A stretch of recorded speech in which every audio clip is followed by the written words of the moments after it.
Hello and welcome to today's discussion of the pedagogy of self-authorship. I'm Dr. Halbig.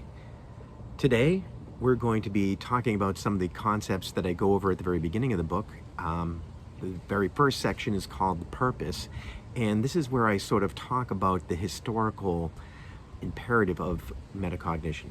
One of the things that I present at the very beginning of the book is how the craft of teaching evolved in primates and all the way through to humans. I ask you to imagine what it would have been like to be involved in that very first teaching exchange.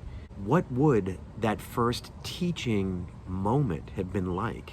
It would have been heavily embedded in social behavior. It would also have been the very first expression of metacognitive thoughts about thoughts, not just simply a willful approach to change someone's behavior, but actually having another person realize that they're in on it too. A real collective metacognitive moment where both are aware and engaged with each other. So this would not be like operant conditioning, which we see in most primates as they try to establish a pecking order. Boundary setting, usually through violence, but some sort of rote conditioning. Metacognitive learning would be different.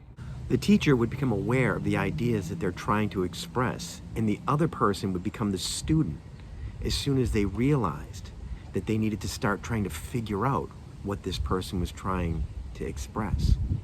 The level that these people would be engaged at would be a level of conscious attention. Essentially, the student would realize that there is a connection between the thoughts in their head and the thoughts that are going on in the head of the teacher.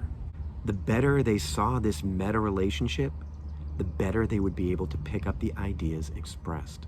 And the quicker they'd be able to pick up new behaviors. Now, of course, my hypothesis on who would have been engaged in this first teacher-student learning relationship would be that it was between a mother and a child.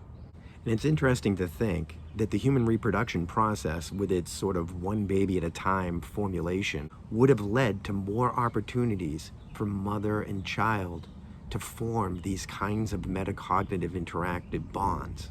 That idea that we are thinking about ideas that are outside of us and yet connecting.